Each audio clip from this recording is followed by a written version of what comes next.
The Hazara, the third largest ethnic group of Afghanistan, mainly Shia Muslims, speaking a Farsi dialect, yet with physical features similar to the Mongols, and many Mongolian words in their language. Popular tradition holds that the Hazara are descendants of Mongol troops left behind by Chinggis Khan himself. But what truth is there to this? In this video, we will investigate this claim and provide a brief introduction to their history. This video would not have been possible without the generous and patient support of my Patreons. Further, I'd like to give thanks to everyone who assisted with research and helped provide materials for this project, including several people from the Hazara community. A particular thanks to my friend Matt Kapua, who spent considerable time researching this with me. Check out his band Wolfstar if you want some historically inspired heavy metal. Their next album is based on Tyr's pre-Odinistic history. Let us begin with the standard narrative as to the origins of the Hazara. In popular rendition, after destroying Bamiyan in late 1221, Chinggis Khan left a garrison behind in the region. This garrison, left in the mountains of what is now central Afghanistan, developed their own unique identity, becoming the Hazara.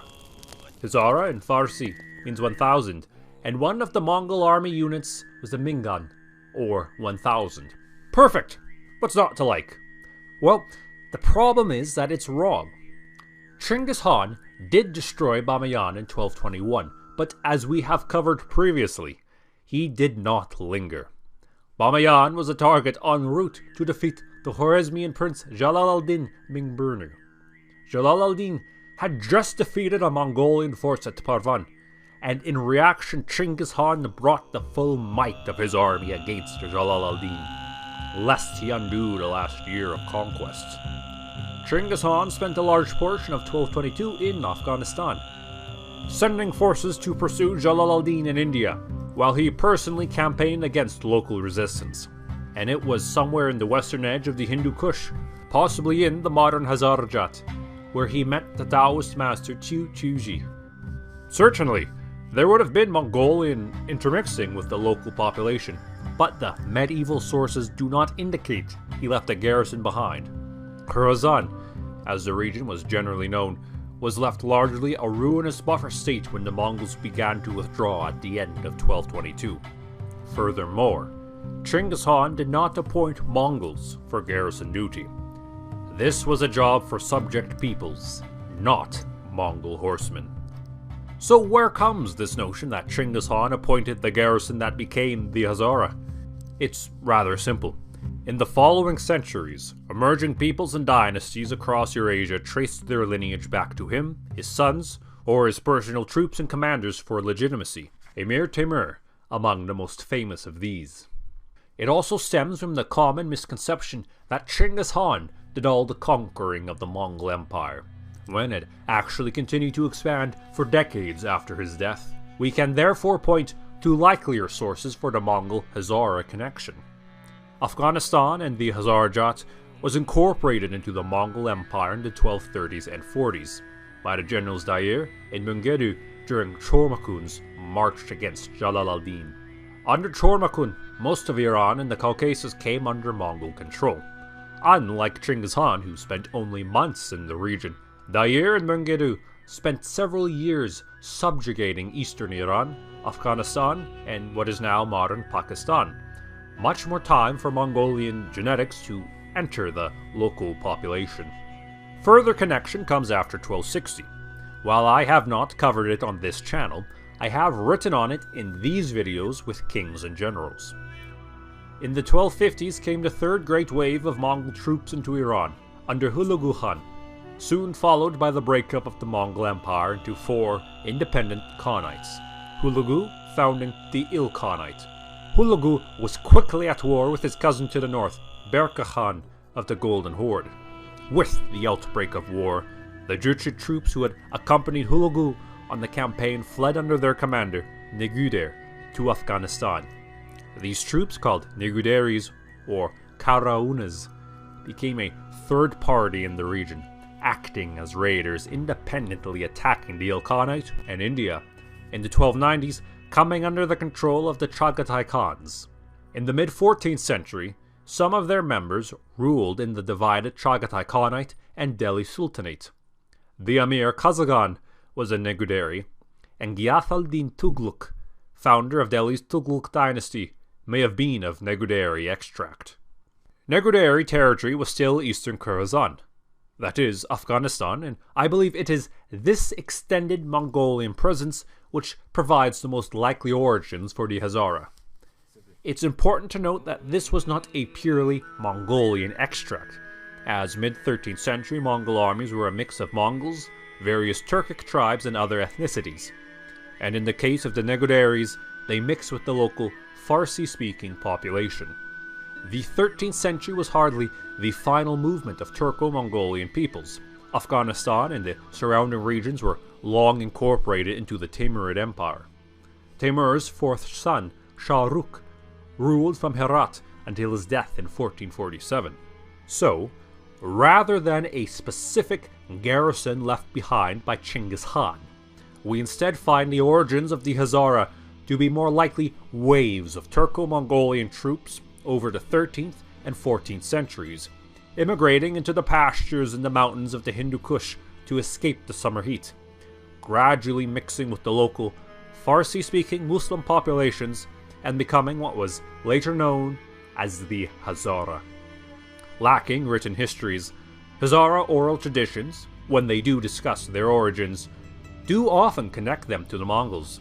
In one version, they were a rebellious people forcibly moved into the region by a frustrated Chinggis Khan. Our earliest definite mentions of a distinct Hazara people comes at the very start of the 16th century, in the memoirs of Babur, the founder of the Mughal Empire. A descendant of both Timur and Chinggis Khan, Babur was a prince from Fergana during the fragmentation of the Timurid Empire in the late 15th century, forced south to Kabul by Muhammad Shaybani's Uzbeks. In his memoirs, the Baburnama, he provides our first direct description of the Hazara in the mountains west of Kabul. In Babur's memoirs, the Hazara and Neguderi often appear together, though he indicates a distinction both between them and from Mongols. The Hazara and Neguderis were rather warlike, controlling mountain passes and attacking travelers. Babur recounts an episode where a Hazara tribe had blocked a ford over a river, and Babur's men forced them from it, then attacking the Hazara camp and capturing hundreds of sheep and horses. At other times, they are mentioned refusing to provide tribute, while some joined Babur's forces as mercenaries. The Hazara were thus a distinct entity by the early 1500s, described by Babur as semi-nomadic, speaking Moguli, and continuing to practice horse archery. The region remained under the Mughal Empire's influence for centuries, and the Hazara were an important local military element for them. Their contribution was important to Mughal victory over an Uzbek invasion in 1624. That the Hazara came from various mixes of Iranians, Turks, and Mongols explains why today the Hazara tribes are so diverse. Great variation in dress, custom, and even language exists over the breadth of the Hazara Jat. These differences can be seen even in tribal names. Some Hazara tribe names have obvious Mongolian origin. One of the larger tribes is called the Bashuri, easily traceable to the Mongolian tribe of the same name, to which Jevnoyan belonged. A subtribe of the Bashuri is the Burzhagui, which may perhaps come from Burzhagan, the clan of Chinggis Khan himself. Some, like the Dai Chupan, can be traced to a person, in this case likely Choban, a powerful emir from the last years of the Ilkhanate, who gave his name to one of its successor states, the Chobanids, and whose son, Hussein, is known to have been in the Hazara Jat. Some are less obvious, such as the Zardalu, which comes from the Persian word for apricot. The Mongolian origin theory is by far the most popular, both in the West and among the Hazara. It is not the only one, however. There are a few who argue that a distinct grouping called Hazara have inhabited the region since the time of Alexander the Great. Actual evidence for this is lacking and unsupported by medieval sources or by genetics. The Hazara show significant genetic distinction from Afghanistan's Pashtuns and Tajiks, and genetic studies indicate a relatively recent arrival to the region. Unsurprisingly, these studies show overlap with Northeast Asian populations, that is to say, Mongols. With this brief introduction to their origins, let us look to the Hazara themselves. The home of the Hazara is the Hazarajat, the western edge of the Hindu Kush, specifically the Koi Baba. The precise borders of the Hazarajat have shifted, but have stretched from the edges of Kabul towards Herat, the former capital of Shah Rukh bin Taimur. South it has reached towards Kandahar, and in the north to Balkh. These mountains are closely tied to Hazara identity, providing not just home, resources, arable valleys, and fresh lakes, but protection from outsiders. It is here that they live, mainly through agriculture, but with some semi-nomads. The five snouts of Mongol nomadism were still present among the Hazara. Sheep and goats, as with the Mongols, were the most common herds, with small camels, horses, and oxen, though in much smaller numbers, especially since the end of the 19th century. The Hazara speak a dialect of Farsi, Hazaragi, with about 10% of their words originating in Mongol, with notable Turkic influences. Politically, the Hazars have not based their leadership upon Chinggis descent, unlike other peoples who emerged after the Mongol conquests, like the Kazakhs or Uzbeks. The Hazara are also infamously politically disunited, most authors noting the historical tendency for the Hazara to fight amongst themselves as much as with outsiders. Until the end of the 19th century, the Hazara lived autonomously, the begs, mayors, or sultans of the Qawms, the political heads of Hazara society, with great social and economic power. Even today, marriage between Hazaras and non-Hazaras is rare, most marriages occurring within the same toll, and rarely between Sunni and Shia Hazaras, or even 6er and 12er Shias. Similar to the Mongols, on the husband's death, the wife would be married to his brother, and perhaps in further carryover, women generally had greater freedom, rights, and voices than those among the Pashtun. Speaking of the Pashtun, we now cover a more tragic period in Hazara history. Westerners, if they have heard of the Hazara, generally know them for two things: Mongolian origins and oppression by the Pashtuns, the largest ethnic groups of Afghanistan. Speakers of Pashto, the Pashtun are nomadic Iranic tribes from the south and east of Afghanistan and Pakistan. Unlike the majority of Hazara, the Pashtun are Sunni Muslims. Precisely when the Hazara became Shia Muslims is debated. Mousavi suggests a number may have converted to Shiism in the first place, with further conversion encouraged in the period of the Safavid Shah Abbas the Great. Mainly 12er Shiites, other Shia sects are represented among the Hazara, as are some Sunnis. There was not excessive conflict between Pashtun and Hazars before the late 1800s, though it certainly occurred. More common Hazara foes were the Turkic Uzbeks in the north. While paying their taxes to the government in Kabul, the Hazars for most of the 19th century were left to govern themselves. This changed with the ascension of Abdur Rahman as Emir in Kabul in 1880. Uncompromising and ruthless, Abdur Rahman wanted to clamp down on independent tribes within Afghanistan, the Hazara in particular. Aside from their religious and physical distinction, they were among the largest ethnic groups in Afghanistan. United under one leader, they could potentially threaten Pashtun or even Sunni hegemony in the country. At the start of the 1890s, Abdur imposed government control over the Hazarajat, but excessive taxes, imprisonment of Hazara political and religious leaders, the cruelty of his local governors, and abuse of Hazara families led to large revolts in 1892 and 1893. These were serious events, inflicting heavy losses on government forces, threatening Kabul and spreading across the whole of the Hazarajat. But Abdur took advantage of disunity among the Hazara, and with greater resources and British military advisors, declared jihad and defeated both insurrections. Though the second uprising officially ended with negotiated settlements, Abdur immediately reneged on the terms.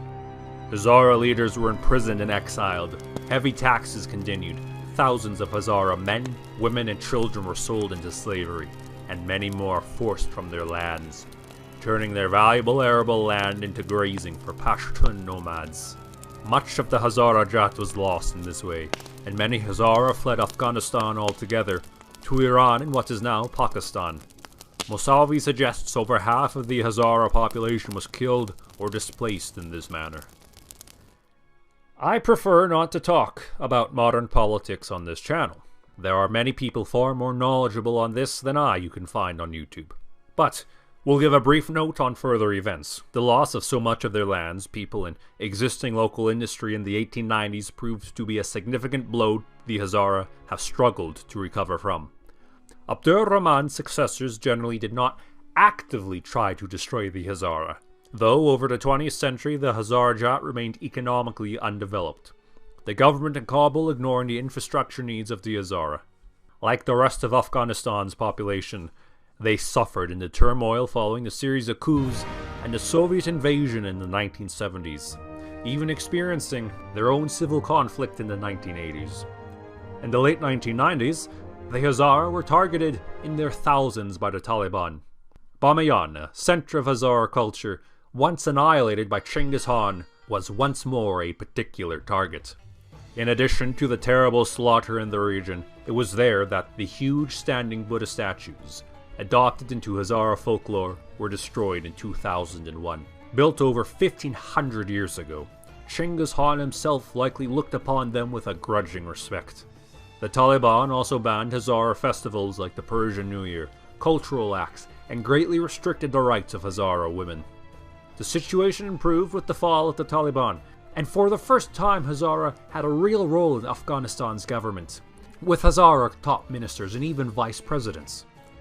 The 21st century has brought greater access to education, political rights, and economic development for the Hazara Jat, with their protection enshrined in the new constitution and renewed opportunities for Hazara women, though it should not be painted as a period of total prosperity.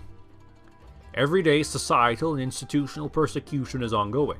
Decried for being Shia Muslims, their ethnic origins, physical appearance, and economic status, the Hazara are subject to racism and difficulty accessing services in the still isolated Hazara Jat. Legislation like the Shia Personal Status Law have removed some of the rights minority Shia women were granted in Afghanistan's constitution. Kidnappings and disappearances on isolated roads, likely by the Taliban, are sadly common. And there are concerns as to what will happen with the total withdrawal of American troops from Afghanistan. Attacks by Taliban and groups attached to ISIS on the Hazara have continued and even ramped up. The strength of Kabul's current government without US backing is uncertain,